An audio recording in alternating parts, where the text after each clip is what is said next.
What's up, guys? Craig Mack here, Liberty Bell Beekeepers. Welcome back. A lot of videos lately, as I'm sure a lot of us are just killing time and going crazy, not doing anything. But personally, I've kept busy. I'm able to still work a little bit and got a bunch of time for my bees. So, not going too crazy, but just kind of shaking my head every day. What are you going to do?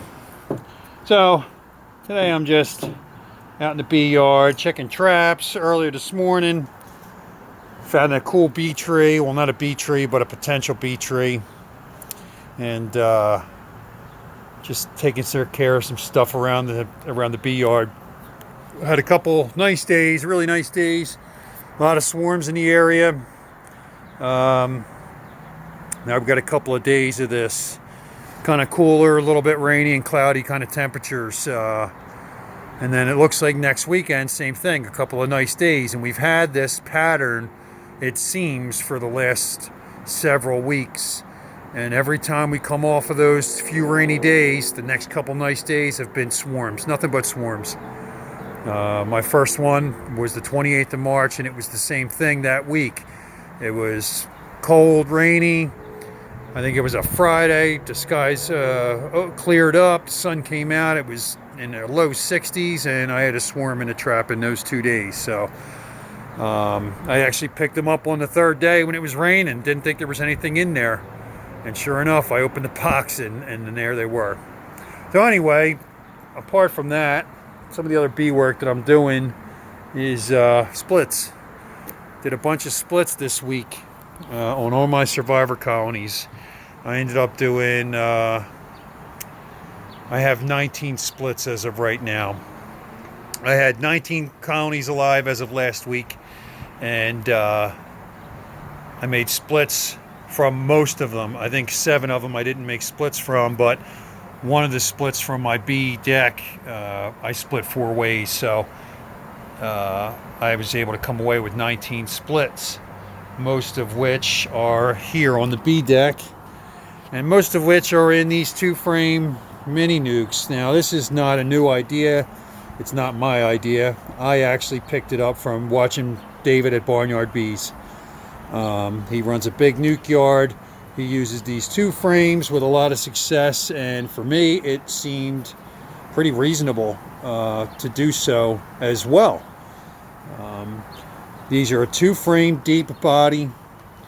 What's nice about them is you can just take those frames when these pack out and get to the point where they're bursting at the seams, take them out, drop them in a 5-frame. There you go. Now you have a brand new nuke.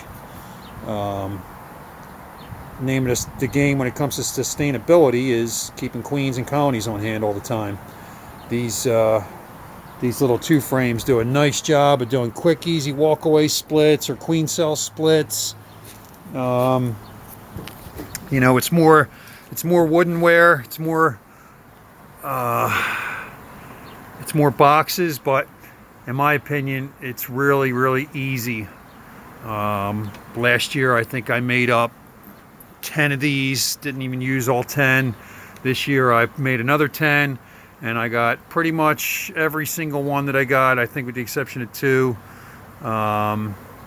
in operation this year. This split here isn't a nuke right now. It was the bee just landed on my eyeball. I did split this colony. There was a 5-frame there that almost swarmed on me the other day. I got that and broke it down.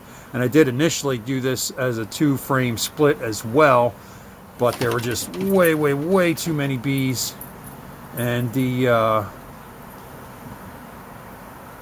box had to be changed out back to a 5-frame. No soup or anything, but I had to give them more space. There were just too many forager bees that came back with that to that colony that I just had to expand the space.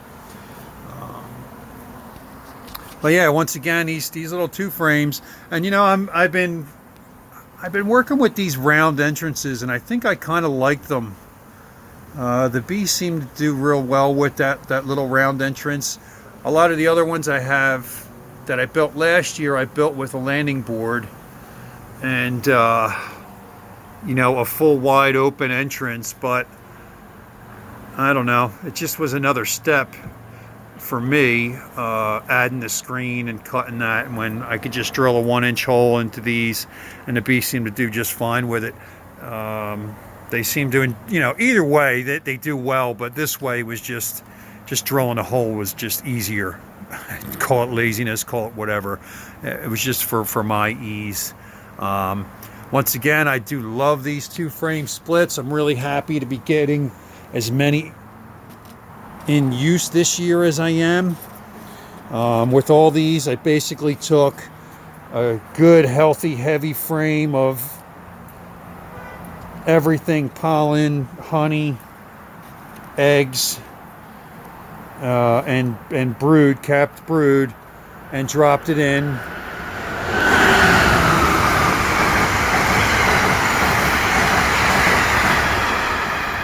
Forgive the trains. So I took a full frame with everything: eggs, larvae, capped brood, honey, pollen, and dropped it into one of these with an empty frame next to it. Let them build out that second frame while the new queen's being produced. Hopefully by the time she's out, they have wax built. She'll go out on her mating flight, come back, and she's got plenty of room to lay and pack these things full. I'm hoping, come to the beginning of May. I did all these splits in the first week of April, so first week of May, I hope to have all of these new viable laying mated queens. This box here is a queen from that box. I just moved her here because that day was kind of hectic as there was a lot of bees, and I needed to get them all kind of squared away as quickly as possible. So I did just put the queen in here, and I'm going to do the same thing: let her build up, build out, pack this box, move her back into a 5-frame. Like I said, hopefully by the beginning of May, I have all these guys transferred into 5 frames, and at that point moved onto the roof. And also at that point, doing more splits. In another month, I probably could do some more splits. All the boxes that are on the roof that these came from could have been split more than once. I only took 1 frame from each of those colonies. So all those colonies are still now building towards swarming, because that's what they would do. So they're packing it in, putting a lot of brood together, a lot of drones, and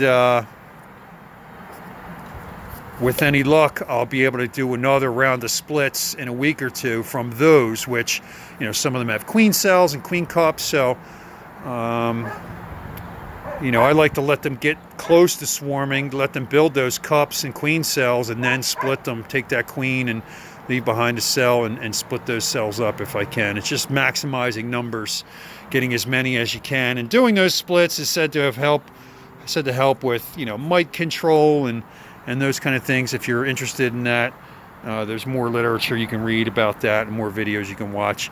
I don't get into too much of that stuff. I just love watching the bees and telling people what I'm doing and not telling them what to do. But yeah, man, these 2 frames are fantastic. The bees seem to really do well with them. Easy to defend, easy to pack out, easy to keep regulated with temperature and humidity.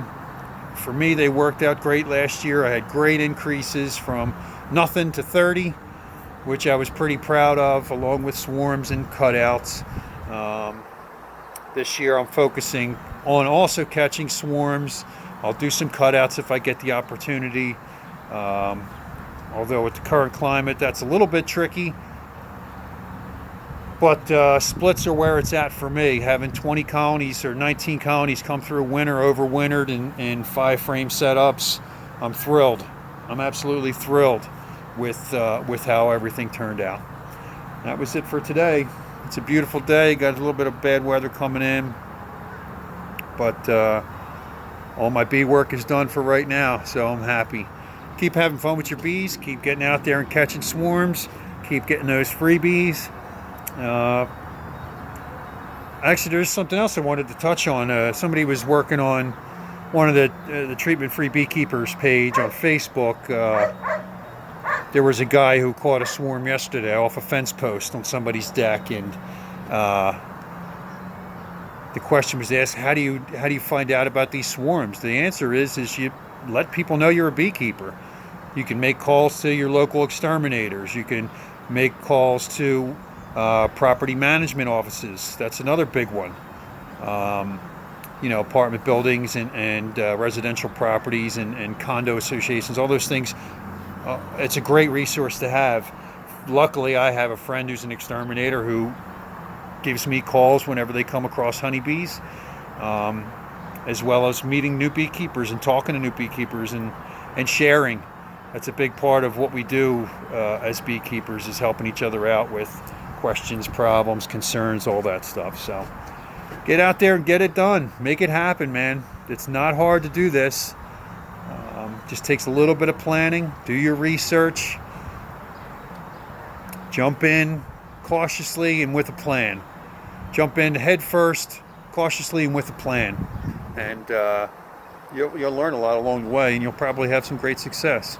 So thanks for watching, guys. As always, you can check us out on social media. You can find us at Liberty Bell Beekeepers on all the platforms. And as always, have a great day. Later.